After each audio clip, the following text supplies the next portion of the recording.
friends. I hope that you are well. This is a requested video, and I hope I cover everything that was requested. If there's something you want to know about the topic I'm covering, please just add a comment below, and I'll either answer your question in the comments, or I'll make another video that addresses anything I may have forgotten. Again, I'm just here to help you, and I hope that any information that I give you is helpful. It's just based off of my family's experience and my experience when it comes to the topics that we cover. This video, this video is focused on Jurassic Park River Adventure in Orlando, Florida.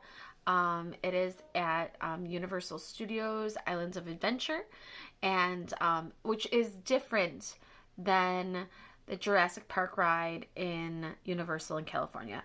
So we'll just get that right out of the way. This is just to provide people with some information regarding mobility access, some things that they might want to consider before actually like going on the ride, riding the ride, things of that nature. Oh, you know what's weird? I can see me back at me through my glasses. I don't know if I like that. All right, anyway. Might have to start wearing contacts in these videos because I don't think I like seeing me at me. Kind of like distracts me. Shiny objects, you know. Anyway, so Jurassic Park's River Adventure. First of all, we went in November. It was not an extremely popular ride when we went. I will say the Jurassic Park area is right next to Harry Potter's Hogsmeade. So you'd be surprised how interesting the theming goes from one to another. It was kind of jarring. 1 minute we were in Hogsmeade, the next minute we're in Jurassic Park. But it's super cool to go through those big, huge gates and have the torches aflame. Kind of love that. So just even walking through the world, shall we say, or the small area, very cool. Not as cool as Hogsmeade, but very cool. As far as River Adventure itself, we did not have any major issue. We were in a push chair. That is number one. I feel like, I'm sorry I'm doing that. Number one is if you are an electric vehicle, you have to transfer to a manual chair. That is almost all the rides in Universal. I will make a blanket statement that Universal versus Disney is more wheelchair friendly, period. Disney is a lot bigger, so it makes sense that more of it would be that there would be more wheelchair friendly things to do because, well, one's bigger than the other, one has more opportunities. But that being said, this is just an overall statement before I cover this ride. The ride vehicles, I don't think people thought of wheelchairs, which is a shame. It makes me a little angry. Because it shouldn't be an afterthought. But that being said, this is just our experience. So the theming is great. The ride itself is a big raft, I'm going to say. It's not circular. It looks kind of like a boat. You have to step down to get in. And according to Universal's website, it says that someone in your party needs to help you. We found that they did not assist us in any way. It does say that if you ask an attendant for a device, that they do have a transfer device, but you have to transfer out of a chair. So there's no vehicle that is wheelchair accessible that you can put your chair in. And that is number one. So know that you have to be able to get out of your chair or willing to get out of your chair or basically able to get out of a chair. You also, again, if you are in I'm going to say electric scooter, that you have to get out of that and go into a manual chair. And then from the manual chair, you have to transfer into the boat. All right. The boat is lower down than the dock, than where you are loading in. So just know that. And again, someone in your party has to help you down in there. There is, you're not gonna be able to see it because you're just seeing my face. There is kind of like at chest level, maybe a little lower than chest level, a bar that sort of comes down. And that's because for most of the river adventure, it is very calm. You know, the big gates, the welcome to Jurassic Park, the big gates come through, and you hear da na na na na na na na na na. It's probably not how I'm not singing it right, but the music plays and I'm like, oh my god, I'm in the book, not the movie. Because in the book, the Jurassic Park ride is not in a Jeep. It's like in a boat and you go over a falls kind of idea. That is sort of what this mimics.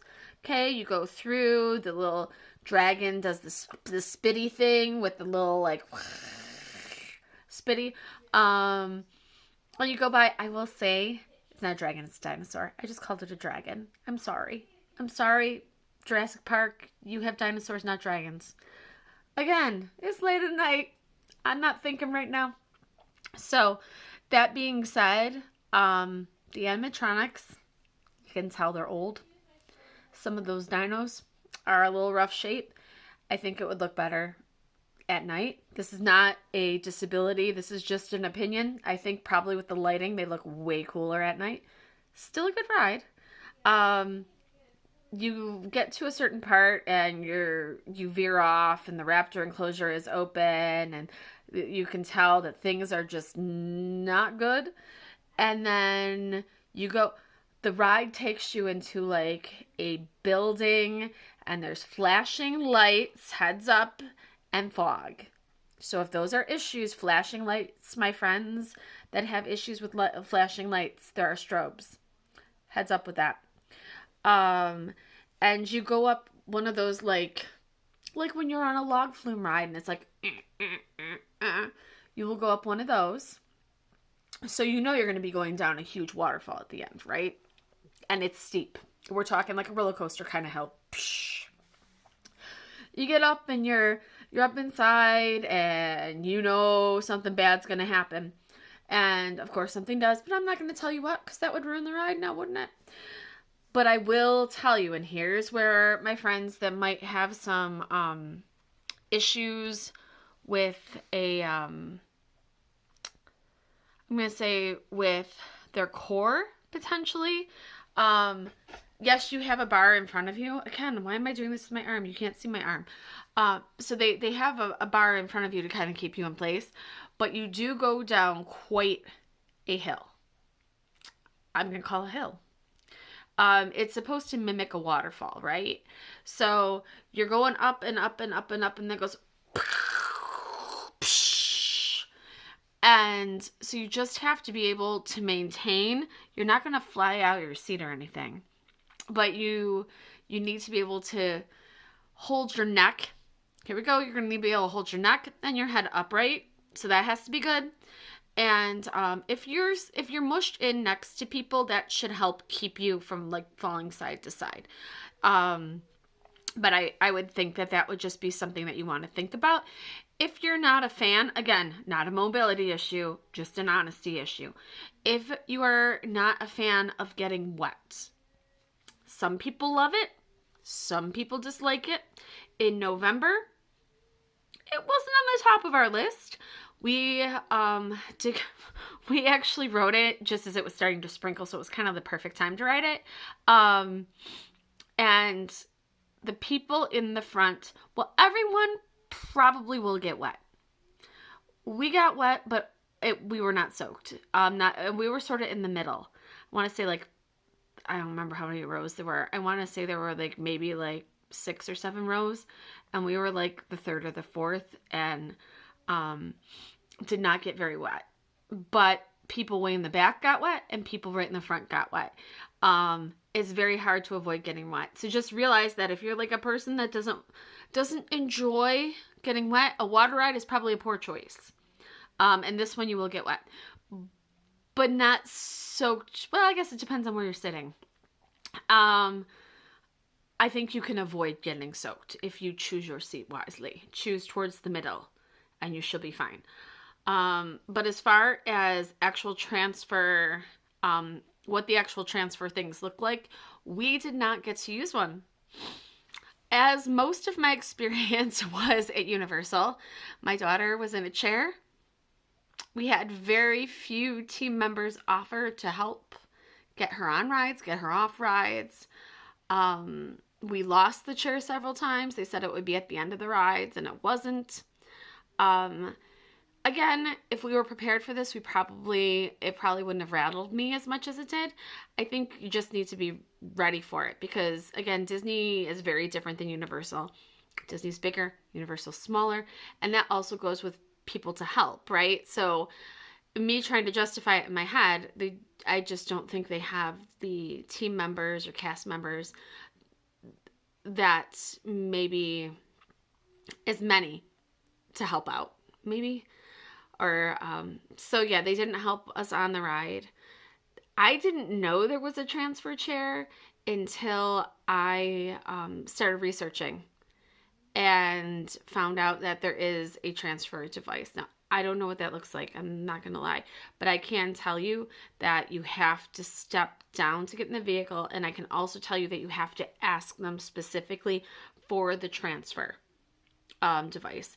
It also says in their paperwork that a member of your party has to help you in. So be aware that they may not help you. So just, again, plan accordingly. Make sure everyone's good with it. It's a fun ride. And as long as you can maneuver going down lower, you should be just fine. So again, any questions, please feel free to reach out. I'm here for you, and I hope you have a great trip. All right. Bye-bye.